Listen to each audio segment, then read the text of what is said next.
Okay, everybody, welcome back to Act 2, Scene 8 of Merchant of Venice. We're now in Venice again instead of Belmont, bouncing back between them. This is the most I felt like I've been away in a really long time.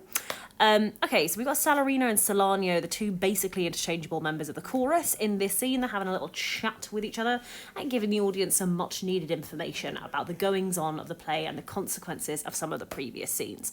Salarino starts us off saying Bassanio and Gratiano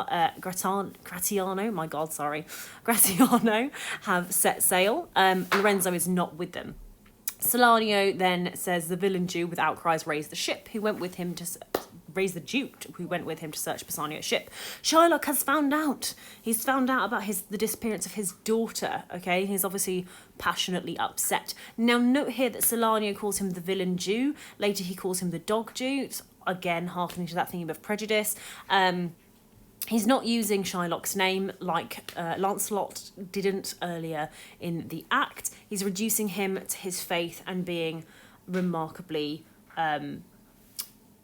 derogatory as he does so. So first calls him a villain, then calls him a dog. Salarino then says he came too late, the ship was under sail, but there the Duke was given to understand that in a gondola were seen together Lorenzo and his amorous Jessica. Besides, Antonio certified the Duke they were not with Bassanio on his ship. So Shylock went to try and plead with the Duke to find his daughter Jessica. We then find out that they are sailing in a gondola on the Venetian canals, not on the ship with Bassanio and Gratiano. So first of all, you've got the gondola. Gondolas are associated heavily with romance. They always have been. So it's kind of like a symbol of love and romance. Salarino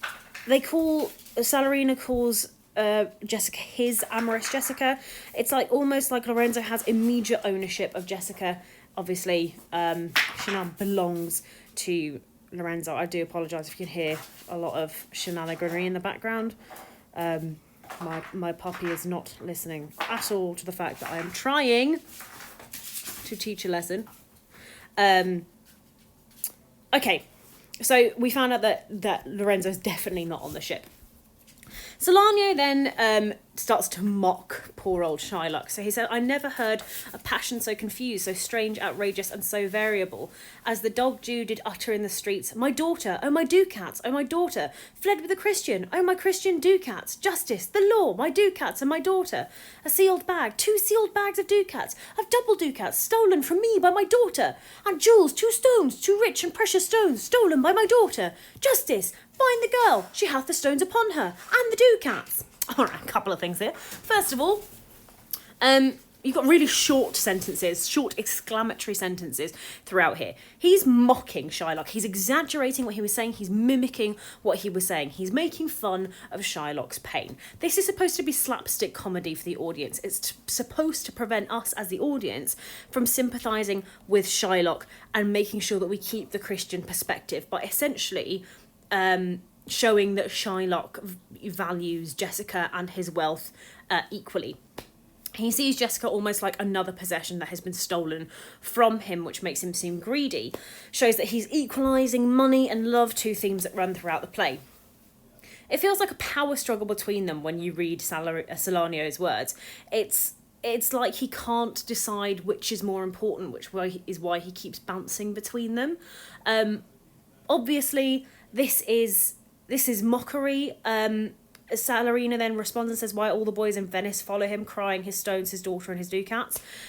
Shylock's public distress is making him a target of popular ridicule. This obviously, again, wouldn't be funny to like a post-Holocaust audience, or normally wouldn't be funny to a post-Holocaust audience. They'd find it harder to laugh in any way. Because the modern flow of comedy is up. You can have a lower class or less fortunate person make fun of a more fortunate person. So, for example, if you had Lancelot making fun of Bassanio or of Antonio, it would be funnier because you have... there's the things that you're likely to pick up on to ridicule are likely to be not misfortunes for that particular character. So that's kind of how the modern comedy is made, or is normally made. Which is why there's obviously such a backlash against offensive comedy nowadays, because especially for marginalised groups of people, then it's not as funny because you're essentially picking on a group of people who are already suffering at the hands of the majority. It's the same thing here. You have a group of people who are not suffering, picking on an individual who is, and making fun of him, and therefore a modern audience may not find it as funny. Solanio says, let good Antonio look he keep his day, or he shall pay for this. So, couple of things here. Okay. Shylock has just lost not only a large portion of his monetary wealth, but he's also lost his daughter to a Christian. Both have gone to a Christian. Remember, because of the patriarchal society in the Elizabethan era at that time, you essentially have a situation where, to Shylock, Lorenzo, who is Antonio's friend, has essentially gained all of his most valued possessions, or stolen from him his most valuable possessions.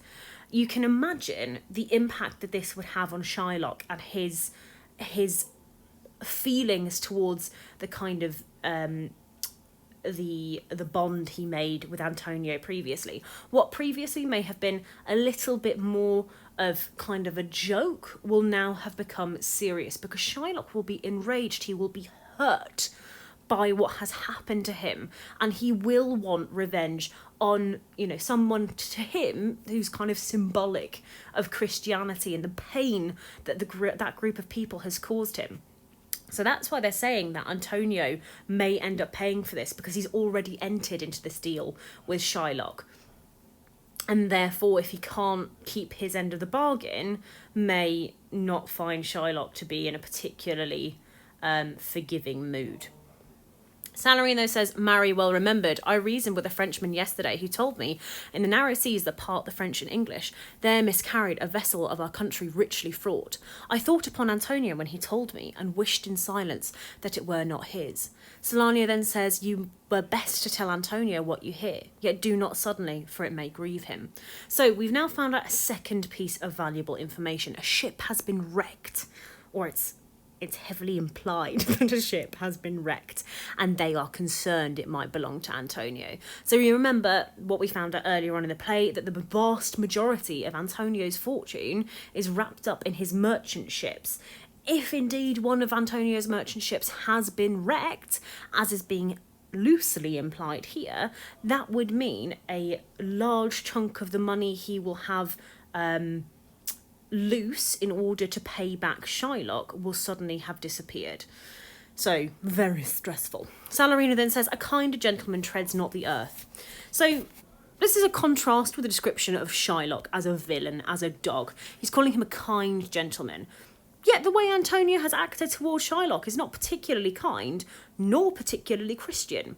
And this is somewhere, again, where you look at that theme of prejudice that's kind of interweaving everything. The fact that they are willing to overlook the cruelties that Antonio shows towards Shylock, that they all show towards Shylock, because in their opinion, Shylock is not worthy of the kind treatment that he gives to others. So he is kind, but only to those he deems worthy of his kindness, in this case, those of his own faith. I saw Bassanio and Antonio part. Bassanio told him he would make some speed on his return. He answered, do not so, slubber not business for my sake, Bassanio, but stay the very ripening of the time, and for the Jew's bond which he hath of me, let it not enter your mind of love. Be merry and employ your chiefest thoughts to courtships and such fair ostents of love as shall conveniently become you there. And even there, his eyes being big with tears, turning his face, he put his hand behind him, and with affection wondrous sensible, he wrung Bassanio's hand, and so they parted. Salarino then says, I think he only loves the world for him. So, some interesting things here, okay? First of all, Antonio is reminding Bassanio that he's happy to run the risk for him. He is happy to run the risk of the bond expiring, and, the whole pound of flesh thing, for Bassanio. And here you can see some emotion from Antonio, and even there his eyes being big with tears. He wants to appear nobly unselfish, but you can see quite a lot of emotion under the surface here that Salarino is describing. And Salarino's words are part of what has led many scholars, many directors, many actors to interpret that Antonio is in love with Bassanio. Okay, so you can see lots of things in here with Antonio's complete and utter selflessness when it comes to Bassanio, and willingness to risk himself, his money, and his literal flesh for Bassanio. That there's something there that could just be a kind of fatherly affection towards him, or brotherly affection towards him, or it could be interpreted as love. He's completely and utterly devoted to him. Then Salanio says, I pray thee, let us go and find him, and quicken his embraced heaviness with some delight or other. They want to go and cheer him up because he's very sad. Okay, so we've got a kind of an overview of three big things that have happened here. One, Bassanio and Gratiano have gone off towards Belmont to meet Portia. Two, Shylock has found out about Jessica and Lorenzo and is really upset about it. And three, a merchant ship has gone down that may or may not be Antonio's. Let's stop there.